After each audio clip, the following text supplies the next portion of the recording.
Welcome to the Royal Road School of Carmelite Prayer. St. Teresa of Avila tells us that the divine path of Carmelite or silent prayer is the royal road to heaven, and that those who travel it will be given a great treasure. A link to the Praying with Teresa of Avila website has been provided below to enable you to easily find the Catalogue of Offerings on this channel, along with today's presentation, The Fourth Degree of Prayer. The website provides all the simple tools that you need to develop your own practice of Carmelite or silent prayer, along with complete course materials to start your own school of prayer in your parish or community. The Book of Her Life, The Collected Works of St. Teresa of Avila, Volume 1, Chapters 18 through 22, The Fourth Degree of Prayer. Union-Rapture-Humanity of Christ. Chapter 18 discusses the fourth degree of prayer and begins to offer an excellent explanation of the great dignity the Lord bestows upon the soul in this state, gives much encouragement to those who engage in prayer, that they might strive to attain so high a stage, since it can be reached on earth, although not by merit, but through God's goodness. This should be read attentively, for the explanation is presented in a very subtle way, and there are many noteworthy things. In the previous prayer, the soul was conscious of the world. It didn't feel that it was totally dead. The soul has its senses by which it feels its solitude and understands that it is in the world. In these latter modes of prayer, the gardener's work is accompanied by so much glory and consolation for the soul that it would never want to abandon this prayer. In this fourth water, the soul isn't in possession of its senses, but it rejoices without understanding what it is rejoicing in. All the senses are occupied in this joy. None is free. In this fourth water, the soul rejoices incomparably more, but it can show much less, since no power remains in the body, nor the soul. Everything would be a great obstacle, a torment, and a hindrance to its repose. If this prayer is the union of all the faculties, the soul is unable to communicate its joy while in prayer. If it were able to, it wouldn't be union. How this prayer they call union comes about, and what it is, I don't know how to explain. I wouldn't know the proper vocabulary. What I'm attempting to explain is what the soul feels when it is in this divine union. That you bestow such favors on souls that have offended you, when I think about it, this I am unable to continue. You are not accustomed, Lord, to bestowing on a soul favors like these, unless for profit of many. I intend to speak of the graces and effects that are left in the soul, of whether it can do something on its own to reach so great a state, and of what this something might be. The elevation of the spirit, or joining with heavenly love, takes place within this very union. The union is different from the elevation. The Lord works differently in each case. In the flight of the Spirit, this difference is seen by a much greater increase in detachment from creatures. A small fire is just as much a fire as a large one. Through this example, one can see the difference between union and the elevation of the spirit. Anyone who has reached the experience of raptures will understand the difference well. It is my intention to attract souls to so high a blessing, but this prayer is very difficult to explain. Let us speak about this heavenly water that in its abundance soaks and saturates this entire garden. This water from heaven often comes when the gardener is least expecting it. True, in the beginning, it almost always occurs after a long period of mental prayer. He has seen the soul striving with the intellect and the will and all its strength to see God and please Him. He desires to reward it even in this life. One moment is enough to repay all the trials that can be suffered in life. While the soul is seeking God, it feels that everything is almost fading away through a kind of swoon in which breathing and all the bodily energies gradually fail. This experience comes about in such a way that one cannot even stir the hands without a lot of effort. He receives no benefit from the senses. All the external energy is lost, and that of the soul is increased so that it might better enjoy its glory. This prayer causes no harm. The external effects are so apparent that one cannot doubt that a great event has taken place. In the beginning, this prayer passes so quickly, neither the exterior signs nor the failure of the senses are even noticeable. But the soul understands that the sun's brightness was so powerful that it melted the soul away. The total time that the soul remains in this suspension of all the faculties is very short. A half an hour would be a very long time. Since there is no sensory consciousness, one finds it hard to know what is happening. The will holds high the banner. The other two faculties quickly go back to being a bother. Since the will remains quiet, the others are again suspended for a little while, then return again to life. In this way, a person can and does spend several hours in prayer. Once the two faculties have begun to taste the divine wine, they easily lose themselves to gain much more. They accompany the will, and all three rejoice. But this loss of them all, and the suspension of the imagination, also completely lost, lasts only a short while.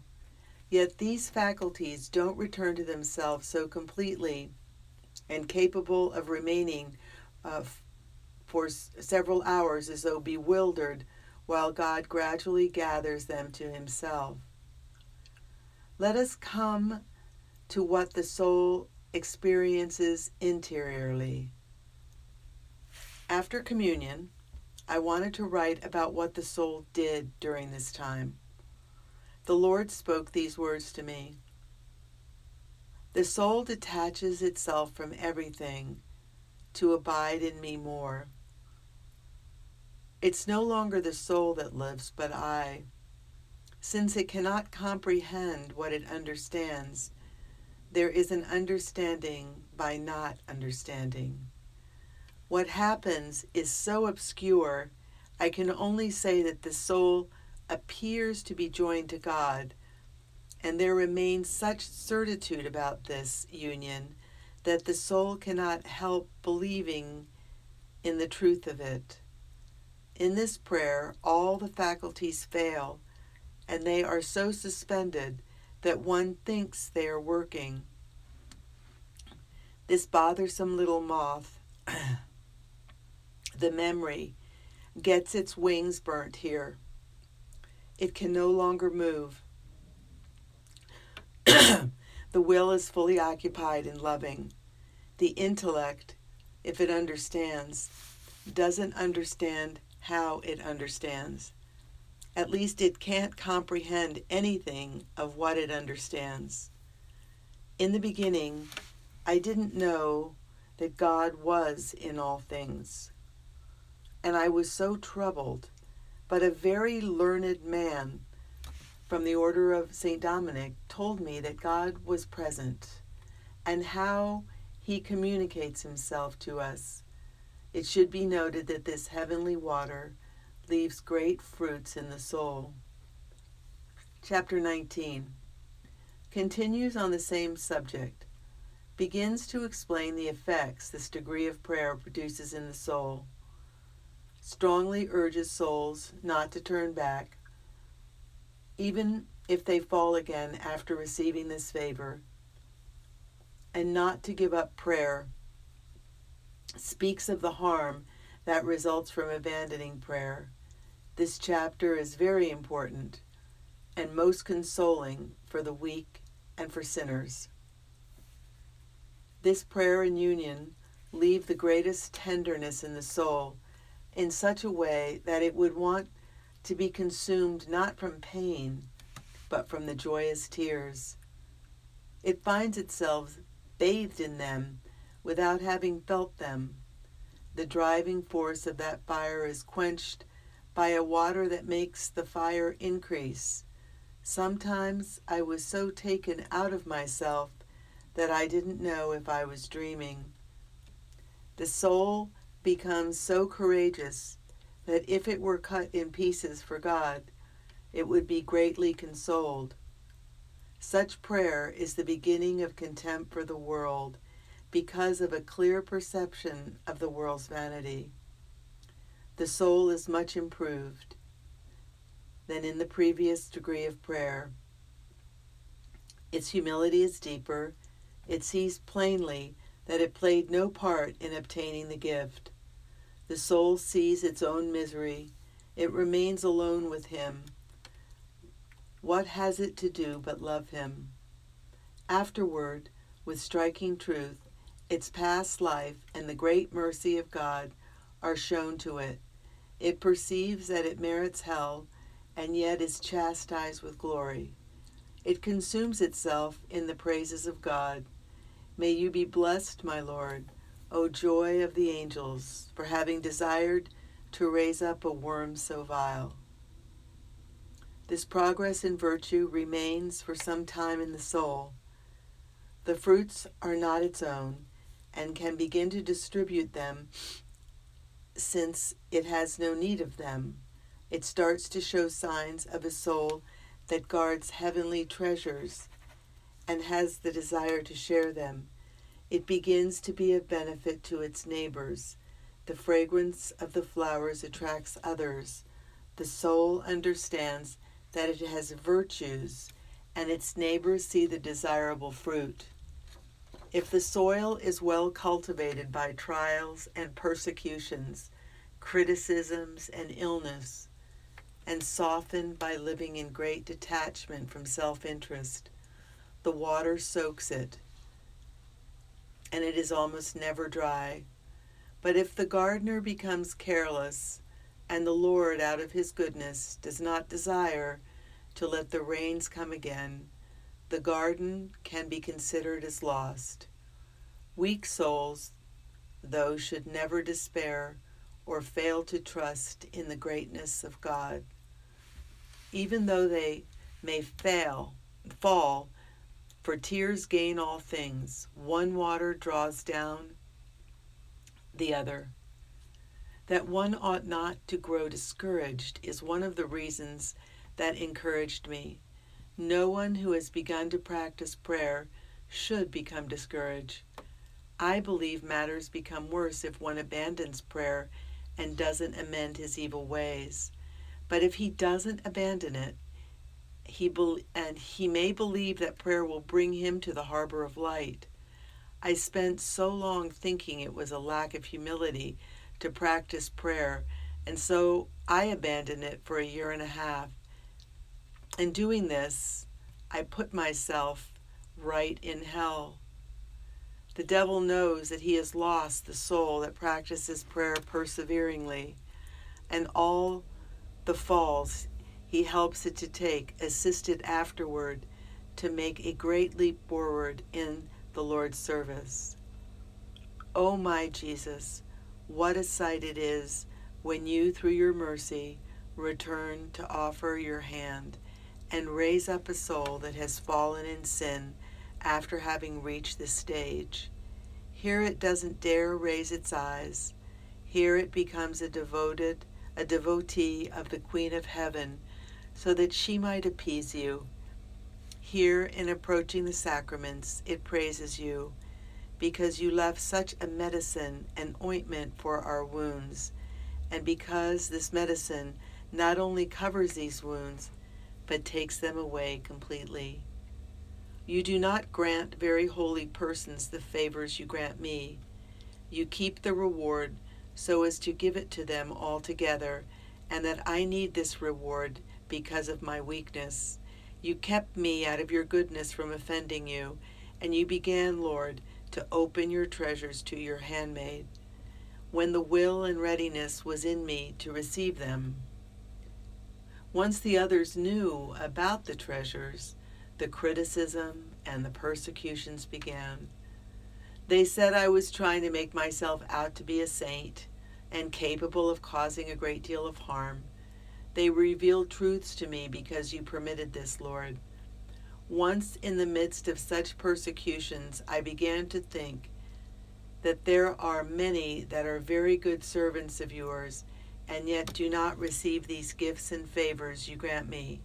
You answered me, Lord, serve me and don't bother about such things. This was the first locution I heard you speak to me, and so I was very frightened. May I be consumed in this prayer. Where, my Lord, did I think I could find a remedy save in you? The devil put the thought in my head to question how I could engage in prayer, and that it was enough for me to recite, like everyone else, my vocal prayers. He suggested that engaging in prayer showed a lack of reverence and little esteem for the favors of God. But to give up the practice of prayer was the greatest evil. May you be blessed, Lord, who came to my rescue. During the time in which I was without prayer, my life was much worse. There was a great disquiet within me. My soul saw that this world's pleasures were disgusting.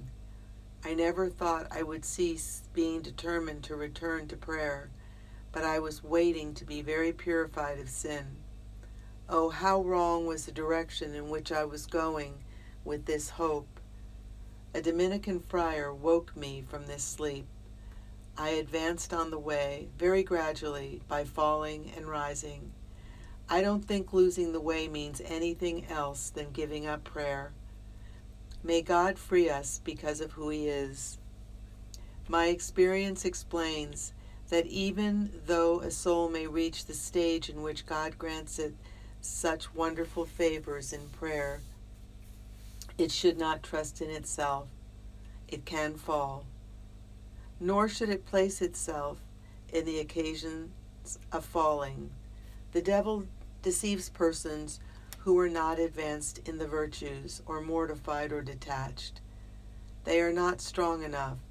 This doctrine is excellent. It is taught by God. The devil plays tricks on the soul. It sees itself so close to God and perceives the difference between heavenly and earthly goods, and the love the Lord shows it. It gains confidence from this love, and that it will not fall away from what it enjoys. Believing it no longer has anything to fear, the soul places itself in dangers. It doesn't observe that it is still a fledgling and not yet ready to fly. The virtues are not yet strong, nor does it have the experience to recognize dangers, nor does it know the harm done by relying upon itself. Self-reliance is what destroyed me.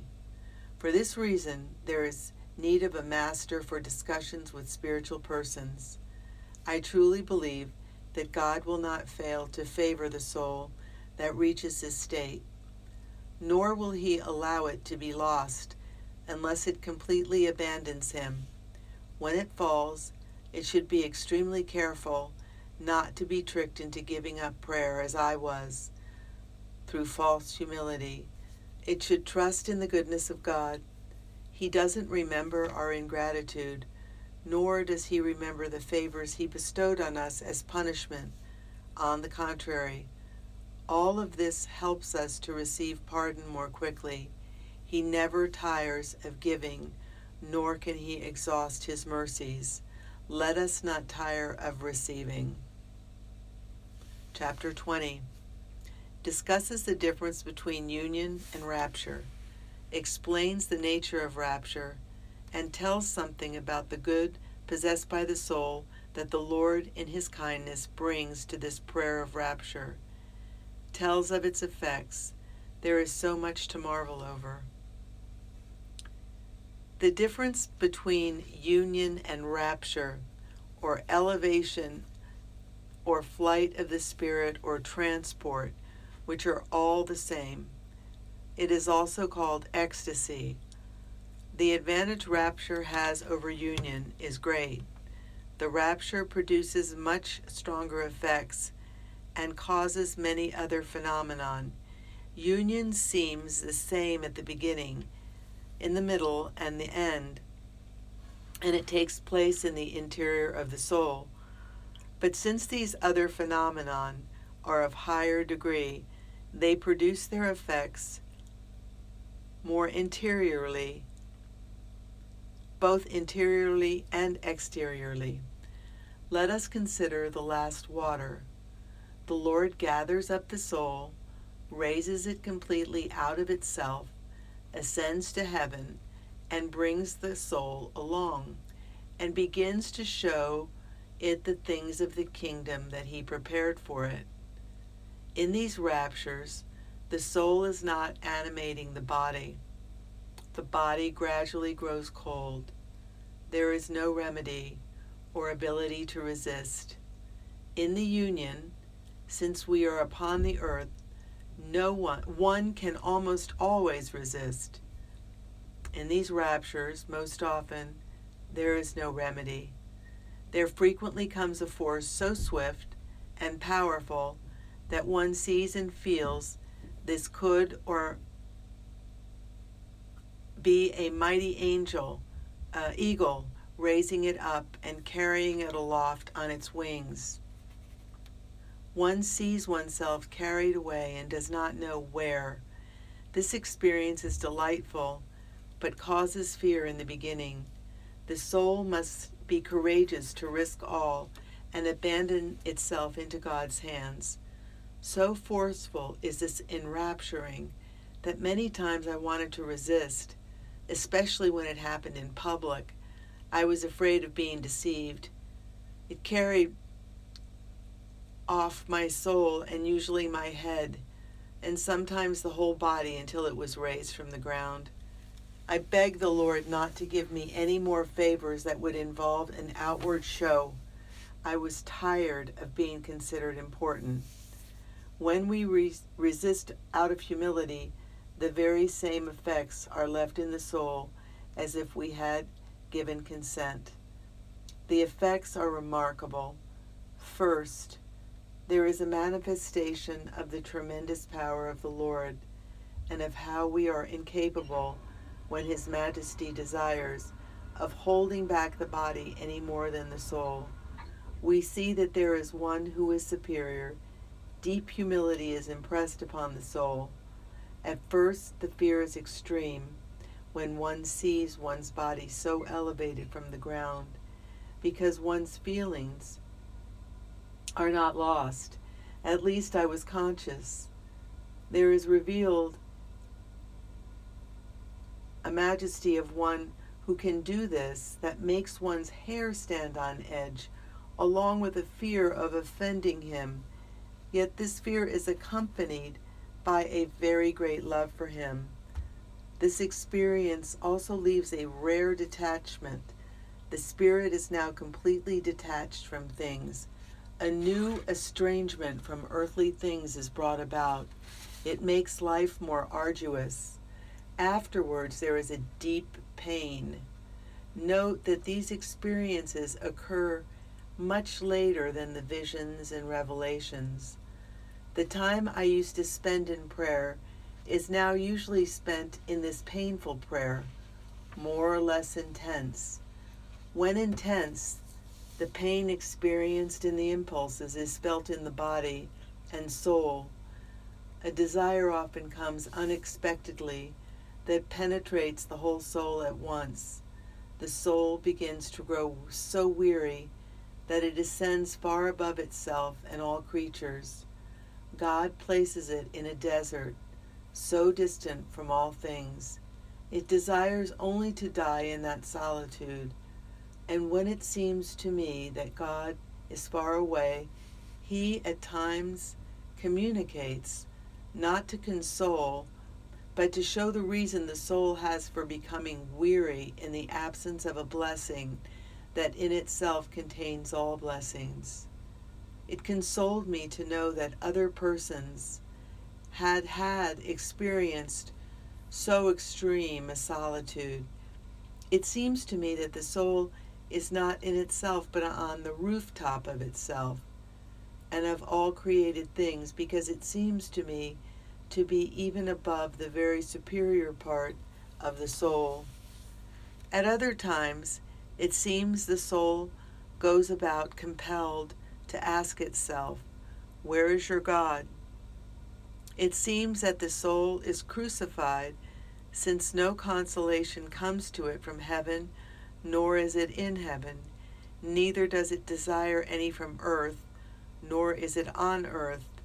It is as though crucified between heaven and earth. That which comes from heaven causes more torment, as the desire increases in such a way that the intense pain can take any sensory consciousness. The experience resembles the death agony, with the difference that the suffering bears such great happiness. It's an arduous, delightful martyrdom. The soul desires only its God. Neither the imagination nor the faculties function much when this takes place. Just as in union and rapture, it is joy that suspends the faculties, so here it is pain that suspends them. O Jesus, who could give an explanation of this prayer when my soul is in the midst of these anxious longings for death? It fears it will not die. But once in the midst of these longings, the soul would desire to spend the remainder of its life in this suffering. Even though it is so excessive, a person cannot endure it. A pain as great as this is sufficient to put an end to life. But I don't merit death. I am oblivious to everything in that anxious longing to see God. That desert and solitude seem to the soul better than all the companionship of the world. If anything could give the soul consolation, it would be to speak to someone who had suffered this torment. This pain is so intense that the soul would not want solitude as before, nor would it want companionship with anyone other than one to whom it can complain. It is like a person suffocating with a rope around his neck and seeking to find relief. The pain places us in danger of death. The desire the body and the soul have of not being separated is what makes one beg help to get relief. The soul seeks a remedy so as to live, against the will of the spirit or its superior part, which would not want to break away from this pain. The rest the soul had in prayer and solitude now usually consists of this torment. Yet the torment is so pleasing, so valuable, that the soul desires this more than all the favors previously experienced. This experience seems safer because it follows the way of the cross. It contains in itself a very precious consolation. The body shares only in the pain. The soul both suffers and rejoices on account of the joy and satisfaction the suffering gives. It must not be forgotten that this experience of pain comes after all those favors.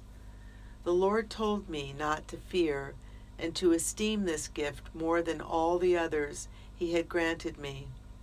In this pain the soul is purified, or purged like gold in the crucible, so that the enamel gifts can be placed there in a better way. And in this prayer, it is purged of what it would have to be purged of in purgatory. What I have been speaking about is more than rapture. Let us return to raptures and speak of what is more common in them.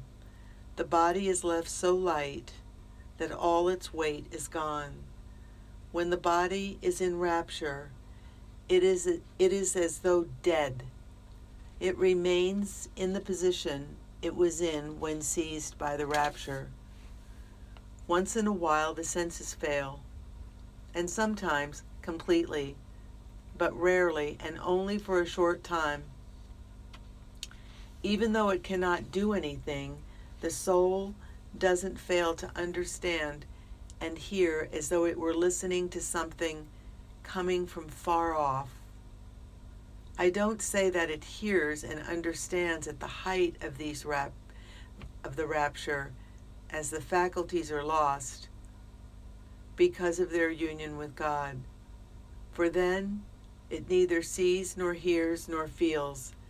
But as I said, speaking of the prayer of union, this complete transformation of the soul in God lasts only a short time. But while it lasts, no faculty is felt, nor does the soul know what is happening in this prayer.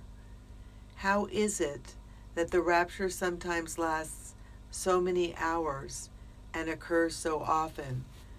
What happens is that the rapture is experienced at intervals. The soul is often absorbed in, or to put it better, the Lord absorbs the soul in himself, suspending all the faculties for a short while, and holding only the will suspended. Since the loving impulse and elevation of the spirit was great, the will remains absorbed. The other two restless faculties desire to hinder it, and the will has caused the sense faculties to be suspended because the Lord desires it so. When the two faculties are again suspended in the union, there isn't much to do. The soul should not become disconsolate when it sees the body so bound for many hours and the intellect and the memory sometimes distracted. These faculties are ordinarily absorbed in the praises of God or in desiring to comprehend what they have undergone, and even for this they are not fully awake.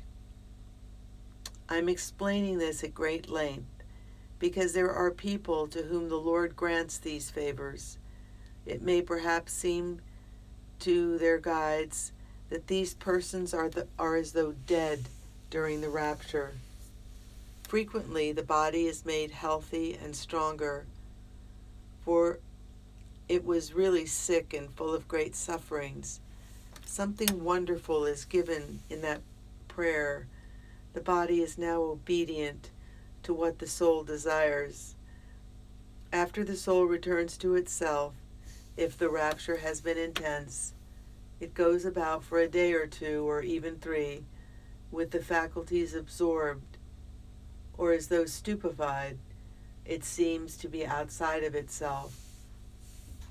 From this prayer comes the pain of having to return to everyday life. In this prayer, Christ's banner is now completely raised. In rapture, the soul sees very clearly how little everything here below should be esteemed, and the trifle that it is. The soul no longer wants to desire, nor would it want to have free will. It gives him the keys of its will. From here on, the soul desires nothing for itself. It wants its actions to be in complete conformity with his glory and his will. If the raptures are authentic, the soul receives the effects and benefits that were mentioned. If they are not present, I would doubt that the raptures come from God. After an hour or less, the soul is left with such freedom and dominion over all things that it doesn't know itself. It doesn't know how so much good was given it, but it understands the tremendous benefit these raptures bears with it. There is no one who believes this if he hasn't experienced it. They have seen the soul's wretchedness, and now so quickly see it strive after things demanding such courage. For soon the soul becomes obsessed with serving the Lord. They think this is a temptation and foolishness, but these desires spring from the Lord, to whom it has given the keys of its will. A soul that reaches this state no longer speaks or does anything for itself. The sovereign king takes care of all it has to do. The flight is given to the spirit so that it may be elevated above every creature and above itself first of all.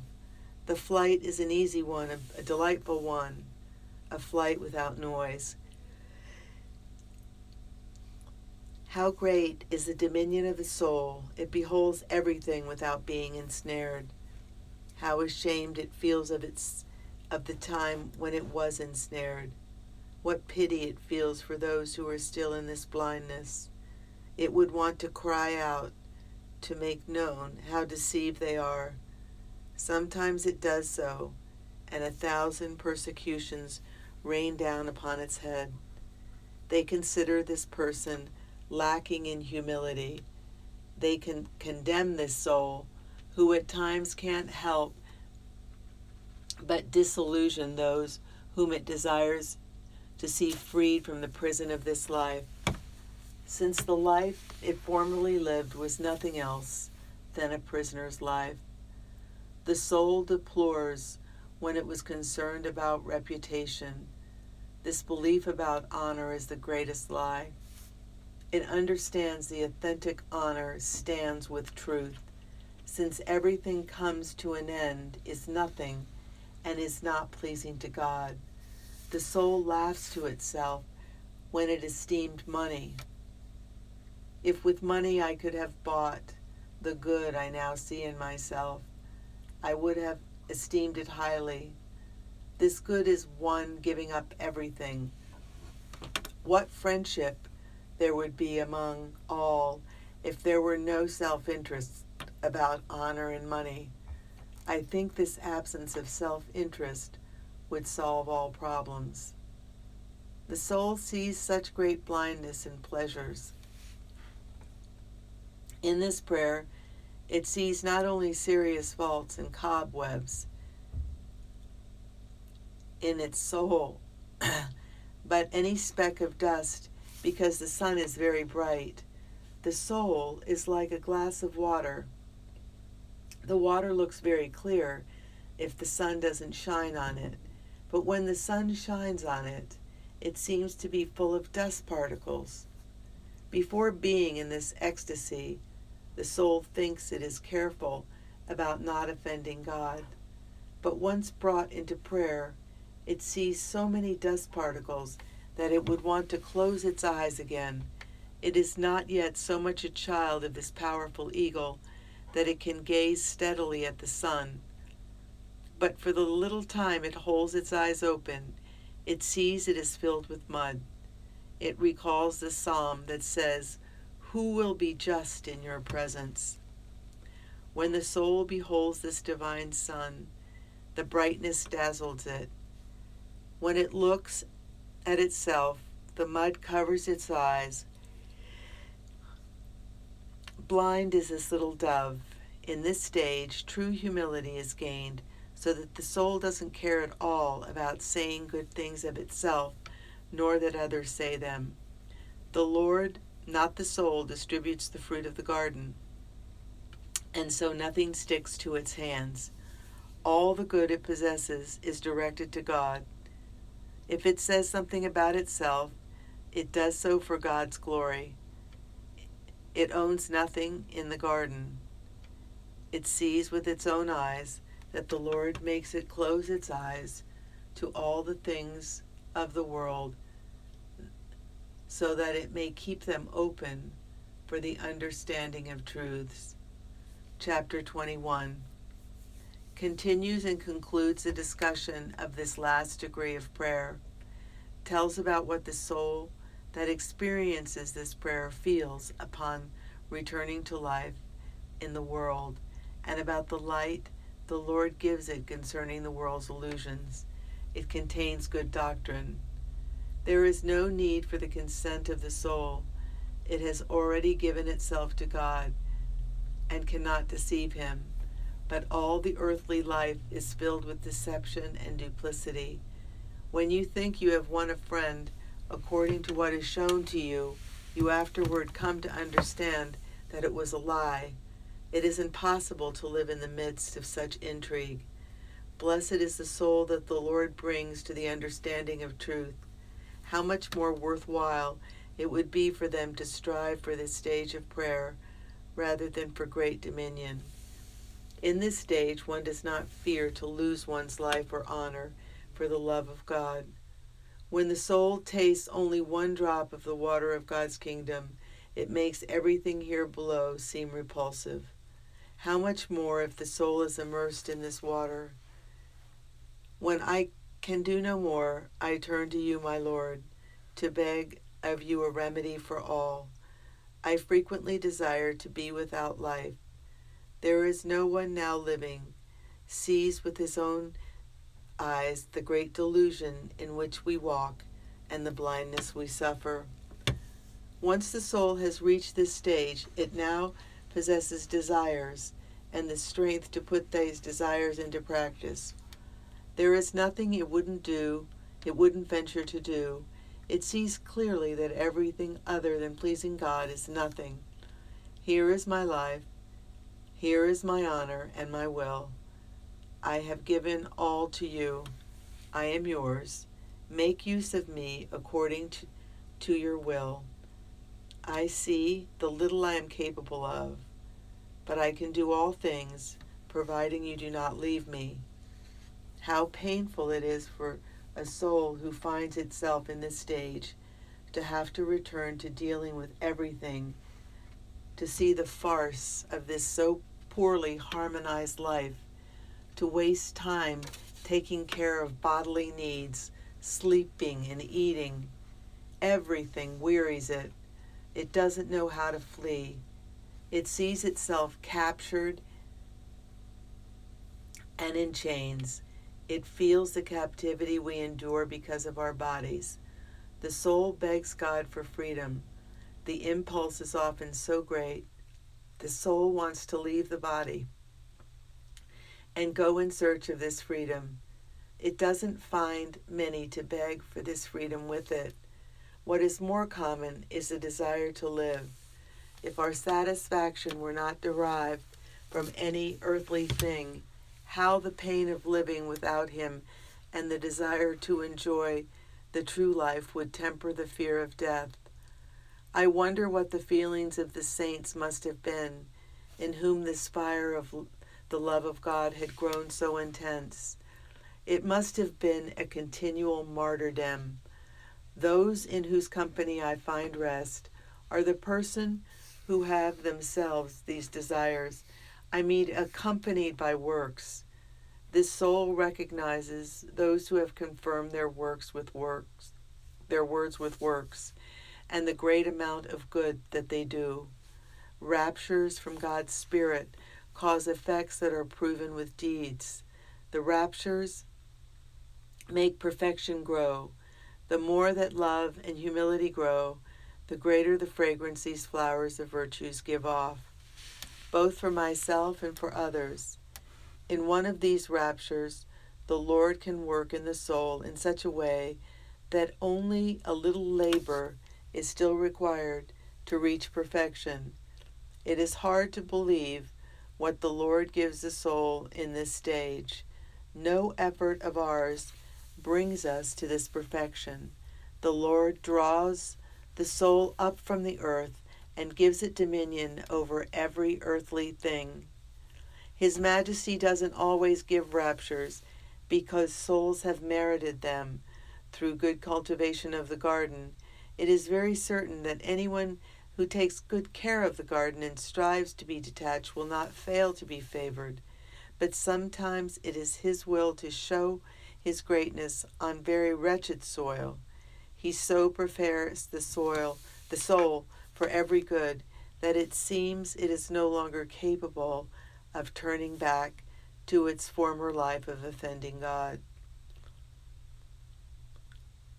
Its thought becomes so accustomed to understanding what the real truth is that everything else seems to be child's play. It lives a laborious life and always with the cross, but it continues to grow rapidly. Within a short while, it is much improved because God always goes on favoring it more. It is his soul. It is he who has taken it into his charge, and thus he illumines it. It seems he is ever guarding it from offending him and awakening it to his service. When my soul reached this stage, the evil in me disappeared. It didn't bother me to be with people who formerly distracted me, and what used to do me harm was helping me. All things were a means for my knowing and loving God more, for seeing what I owed him, and for regretting what I had been. From the time the Lord began to grant me the favor of these raptures, fortitude has always been increasing, and he has held my hand so that I might not turn back. It is the Lord who does everything.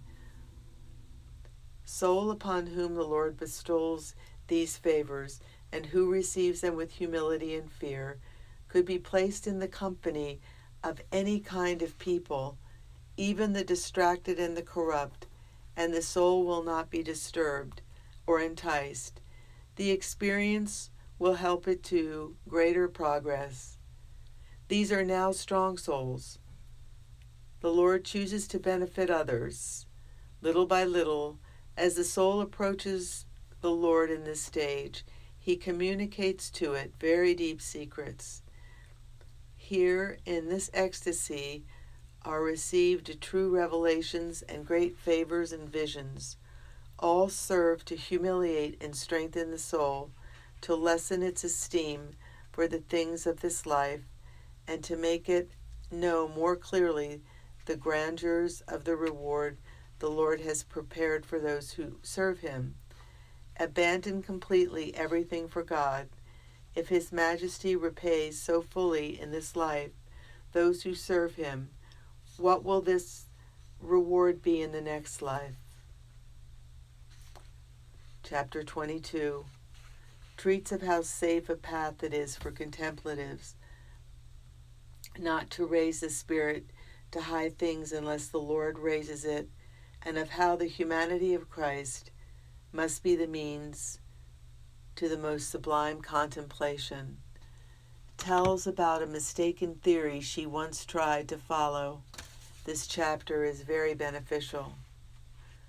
In some books written on prayer, it is said that even though the soul cannot reach this state of prayer by itself, it will be able to help itself by lifting the spirit above all creatures and humbly raising it up. They give strong advice to rid oneself of all corporeal images and to approach contemplation of the divinity. They say that these corporeal images, even when referring to the humanity of Christ, are an obstacle to the most perfect contemplation. They quote what the Lord said to the apostles about the coming of the Holy Spirit. They think that since this work is spiritual, that one should try to think of God in a general way. He is everywhere. We are immersed in him, but to withdraw completely from Christ, I cannot endure. Those who hold this theory are learned and spiritual men.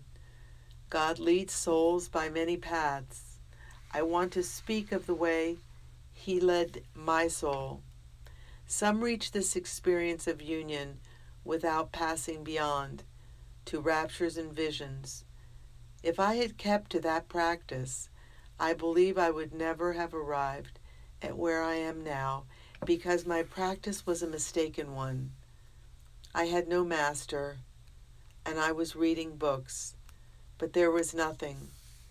I understood until His Majesty gave me understanding through experience. It seemed to me that I felt the presence of God, and I strove to recollect myself in His presence. This is a pleasing prayer if God helps it. Since I felt the consolation, there was no one who could have made me return to the humanity of Christ. I thought the humanity an impediment.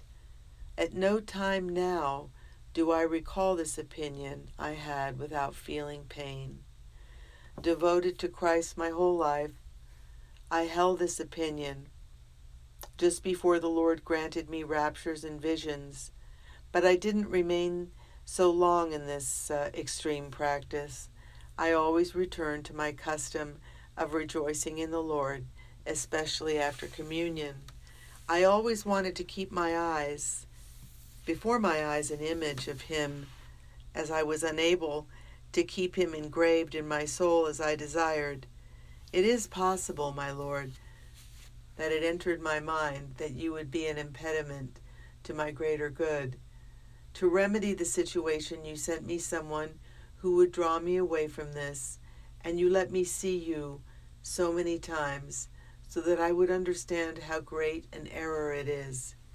In my opinion, this practice is why many souls do not advance beyond union or attain a very great freedom of spirit. All the consolations were coming in small portions, and once past, it didn't have the companionship of Christ to help in trials and temptations. The first reason is a lack of humility, so concealed it goes unnoticed. We have Him so near in the Blessed Sacrament. Certainly there is no one who can endure thinking all the time about many trials He suffered. Behold Him here without suffering, in the most blessed sacrament. It doesn't seem that it was in His power to leave us even for a moment. There is no trial that it wasn't good for me to suffer once I looked at you as you were. Whoever lives in the presence of so good a friend and excellent a leader, who went ahead of us to be the first to suffer, can endure all things. He is a true friend. God desires that if we are going to please Him and receive His great favors, we must do so through the most blessed humanity of Christ, in whom He takes His delight. Many times I have perceived this truth through experience. We must enter by this gate if we desire His Majesty to show us great secrets. You should desire no other path, even if you are at the summit of contemplation. On this road you walk safely. This Lord of ours is the one through whom all blessings come to us. In beholding His life, we find that he is the best example. What more do we desire than to have such a good friend at our side, who will not abandon us, as friends in the world do? The great contemplatives took this path. St. Francis demonstrates this through the Stigmata. St. Anthony of Padua with the infant. St. Bernard found his delight in the humanity, and many others. This practice of turning from corporeal things must be good, but the soul should be very advanced, because until then it is clear that the Creator must be sought through creatures. The most sacred humanity of Christ must not be counted in a balance with other corporeal things. We are not angels, but have a body. To desire to be angels is foolishness. When one is in business matters or in times of persecution, trials, and dryness, Christ is a very good friend. Because we behold Him as a man with weakness and trials, and He is company for us. Once we have the habit, it is easy to find Him present at our side, but it is important not to allow ourselves to be seekers of spiritual consolations, thus embracing the cross. The Lord was deprived of every consolation. They left him alone in his trials. Let us not abandon him, for he will give us better support than our own efforts, that we might ascend higher. God is very pleased to see a soul that humbly takes his Son as mediator, and that loves this Son so much that even when his majesty desires to raise it to lofty contemplation, it is aware of its unworthiness. What I have come to understand is that this whole groundwork of prayer is based on humility. To help me know myself, His Majesty strove to give me an understanding of things, and I hold that when a soul helps itself in this prayer of union, it will very soon fall again, since it doesn't have a good foundation. I fear it will never attain true poverty of spirit, or being at rest in labors and dryness, and not seeking consolation or comfort in prayer. There are some persons who think that if they aren't always working with the intellect and striving for devotion, all is lost, as though so great a blessing could be merited by their labor. We are useless servants. The Lord desires us to recognize our uselessness and walk along this path in freedom, placing ourselves in the hands of God. If His Majesty should desire to raise us to the position of one who is an intimate and shares His secrets, we ought to accept gladly. If not, we ought to serve in the humbler task and not sit down in the best place. Much less is allowed than in the first degree of prayer. These blessings are supernatural. The soul should strive to remain at the feet of Christ. It should endeavor not to leave that place, for if it is strong, God will lead it into the desert. What a strange belief it is that a toad can expect to fly of itself whenever it wants, and it seems even more difficult for our spirit to raise itself up if God doesn't raise it. Let us strive to keep this divine love always before our eyes and to waken ourselves to love. If at some time the Lord should favor us by impressing this love on our hearts, all will become easy for us.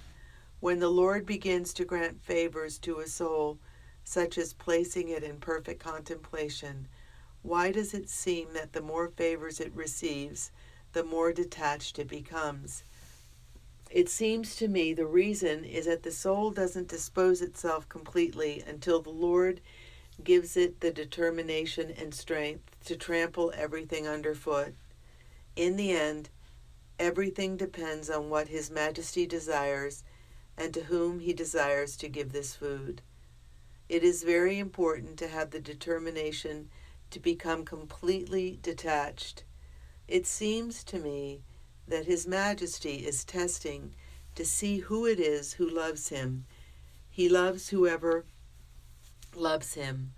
Who has the words to explain what you give to those who trust in you? There are some whom God, right from the start, leads by a very sublime path, and it seems to them that others will be able to profit by this path. Quiet the intellect and not make use of corporeal means. But in so doing, those others will be left as dry as sticks. Experience and discretion are necessary in all matters. May the Lord, in His goodness, give them to us. Amen.